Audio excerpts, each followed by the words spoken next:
हम लोग देखेंगे वैद्युत स्थिति ऊर्जा कैसे ज्ञात किया जाता है। वैद्युत धारिता नाम का चैप्टर पढ़ रहे हैं जिसमें 3 वीडियो हो चुकी हैं। आज हम लोग देखेंगे पार्ट तीसरा ही है जिसका भाग 4 है। ठीक है, तो किसी चालक की वैद्युत स्थिति ऊर्जा कैसे ज्ञात की जाती है, आज इसके बारे में हम लोग देखेंगे, समझेंगे और जानेंगे कैसे क्या होता है। देखते हैं हम लोग किसी चालक की वैद्युत स्थिति ऊर्जा मतलब क्या होता है। जैसे मान लीजिए एक प्रकार बैटरी होती है, बैटरी जिसमें हम लोग क्या करते हैं, बाहर से करंट देते हैं तो उसमें चार्ज होना स्टार्ट हो जाती है। ठीक है, किसी चालक की वैद्युत स्थिति ऊर्जा जो उसमें स्थित ऊर्जा है वो कैसे यूज होती है। इस प्रकार एक बैटरी होती है, उसको बाहर से क्या करते हैं, आवेश देते हैं तो वो क्या होता है, उसमें विभव स्थापित होता है, वो चार्ज हो जाती है, तो उसी को हम कहते हैं वैद्युत स्थिति ऊर्जा। परिभाषा के अनुसार हम लोग देखते हैं, किसी चालक को आवेशित करने में किए गए कार्य को चालक की वैद्युत स्थिति ऊर्जा कहते हैं। इसका मतलब क्या है, किसी चालक को आवेशित करने मतलब जैसे बाहर से हम लोग क्या करते हैं, आवेश देते हैं या फिर उसे क्या करते हैं, चार्जिंग में लगाते हैं, तो आवेशित करने में किए गए कार्य को जो हम लोग क्या करते हैं, कार्य करते हैं, उसे हम वैद्युत स्थिति ऊर्जा करते हैं। पेपर में 1 नंबर में या 2 नंबर में परिभाषा हमेशा आती रहती है बेटा, इसलिए इसको एक बार कॉपी में नोट करके 1-2 बार जरूर पढ़ लीजिए। किसी चालक की वैद्युत स्थिति ऊर्जा, किसी चालक को आवेशित करने, आवेशित मतलब आप समझ लीजिए कि जब हम लोग बाहर से किसी को, मान लीजिए कोई बैटरी होती है, उसको चार्ज करने के लिए बाहर से हम लोग चार्जिंग लगा देते हैं, और जो चार्ज होने की जो प्रक्रिया है, जो कार्य करने की जिस कार्य मतलब चार्ज होता है, किए गए कार्य को ही हम लोग क्या कहते हैं, वैद्युत स्थिति ऊर्जा कहते हैं। आप इसको परिभाषा लिख लीजिए, किसी चालक को आवेशित करने में किए गए कार्य को, बाहर से हम लोग क्या करते हैं, उसमें ऊर्जा भेजते रहते हैं, बाहर से हम लोग आवेश में भेजते रहते हैं, उसकी क्या होती है, चार्ज हो जाती है। इसी प्रक्रम को हम वैद्युत स्थिति ऊर्जा कहते हैं। बैटरी में बाहर से आवेशों का स्थापित होना ही क्या कहलाता है, वैद्युत स्थिति ऊर्जा। जो कार्य होता है वही क्या कहलाता है, वैद्युत स्थिति ऊर्जा कहते हैं। आगे देखते हैं, वैद्युत स्थिति ऊर्जा को हम लोग यू से दिखाते हैं। यू बराबर होता है Q²/2C। अच्छा, इसमें मतलब क्या है बेटा, यू है वैद्युत स्थिति ऊर्जा, क्यू है आवेश, आवेश ही जाकर के उसके अंदर स्थापित होते रहते हैं। 2C ये 2 स्थित है और C क्या है, धारिता है। तो ये U बराबर Q²/2C ये वैद्युत स्थिति ऊर्जा का फार्मूला होता है।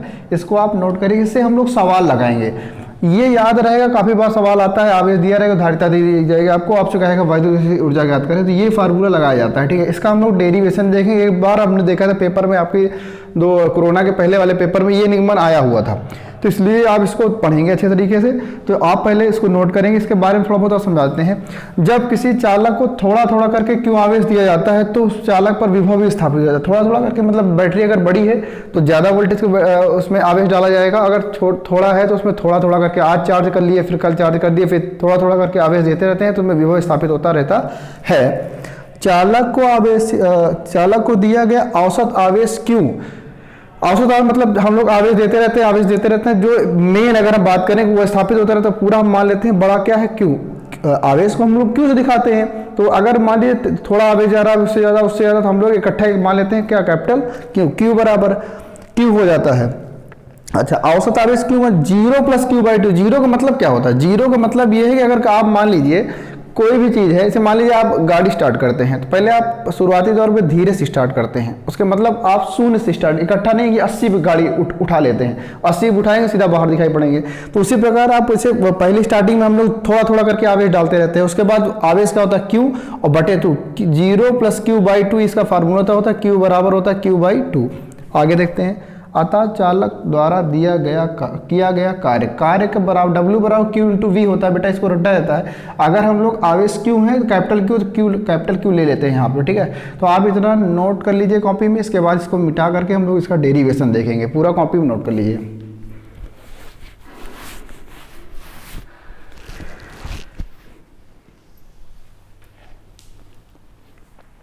आगे देखते हैं हम लोग, आप रो करके नोट कर लिए होंगे, हम लोग मिटा देते हैं इसको।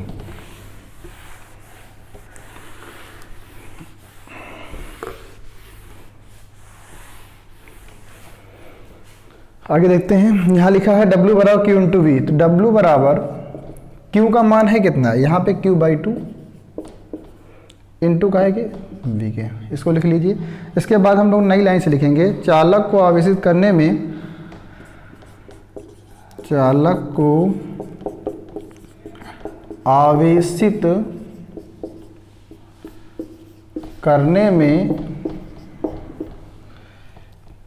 किया गया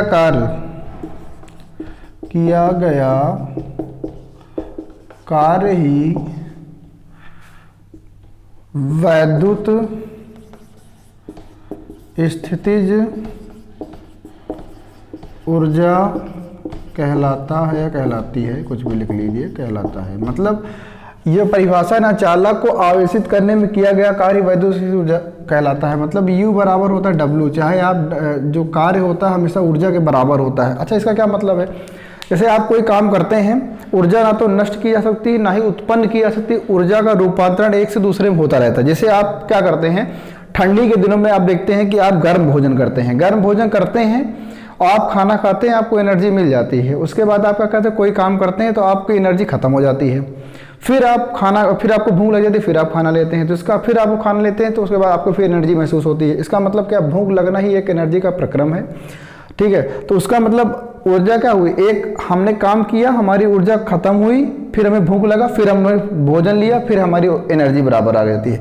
तो ऊर्जा नष्ट नहीं की जा सकती। ऊर्जा एक प्रकार से, जिस प्रकार बिजली से, मान लीजिए विद्युत घर से बिजली आती है, बल्ब जलता है, ठीक है, या फिर इसके द्वारा हम लोग बैटरी मोबाइल चार्ज करते हैं, एक प्रकार के वैद्युत जो ऊर्जा है दूसरे प्रकार के उसमें रूपांतरण होता रहता है, ये कभी भी नष्ट नहीं होता है। तो किया गया कार्य ही ऊर्जा के रूप में स्थित होता रहता है, यही वैद्युत स्थितिज ऊर्जा कहलाता है। इसका क्या मतलब, इसे आप मान लीजिए आप काम करते हैं, तो काम करने में जो कार्य करते हैं ना, तो जो ऊर्जा आपकी स्थानांतरित होती है दूसरे, मतलब आपने खाना खाया, कोई काम किया आपने, काम मतलब खा पी के आप काम करना स्टार्ट करते हैं, थोड़ी देर बाद 2 घंटा 3 घंटा बाद आपको भूख लग जाती है। जब ये भूख लग जाती है, इसका क्या मतलब है कि आपकी जो एनर्जी है ना वो दूसरे में स्थानांतरित हो गई। तो मतलब जो किया गया कार्य है ऊर्जा के रूप में क्या हुआ, संचित हो जाता है। तो W बराबर का है कि U क्या है, ऊर्जा है, ये क्या है, कार्य है। दोनों बराबर होते थे, U बराबर हम यहाँ पे रख सकते हैं क्या, Q/2 इंटू का है कि V के। इतना नोट कर लीजिए, नीचे वाला हम लोग मिटा देते हैं।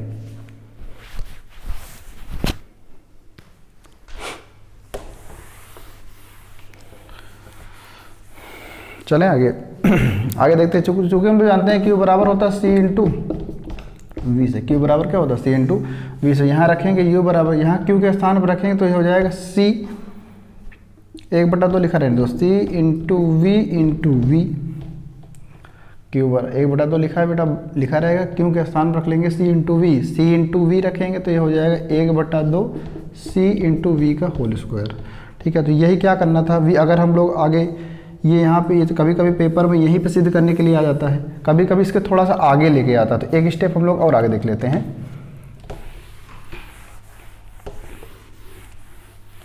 क्योंकि हम लोग जानते हैं कि Q बराबर होता है C इंटू V से। Q बराबर क्या होता है, C इंटू V। तो अगर V बराबर अगर आपसे कोई पूछे तो ये गुणा में इधर भाग में आ जाता है Q अपान। तो यहाँ हम लोग रख देंगे इसका मान, U बराबर 1/2 इंटू C इंटू, जब इस V के स्क्वायर होगा तो मतलब हो जाएगा Q स्क्वायर अपान कहेंगे C का होल स्क्वायर। ये आपस में दोनों क्या हो जाएंगे, कट जाएंगे बेटा। तो ये U बराबर 1/2, U बराबर क्या हो जाएगा 1/2 Q स्क्वायर अपान C, या फिर इसी को 2C का बोल देते हैं। यही निगमन करना था, टू प्रूफ या फिर दैट प्रूफ, इट सिद्धम,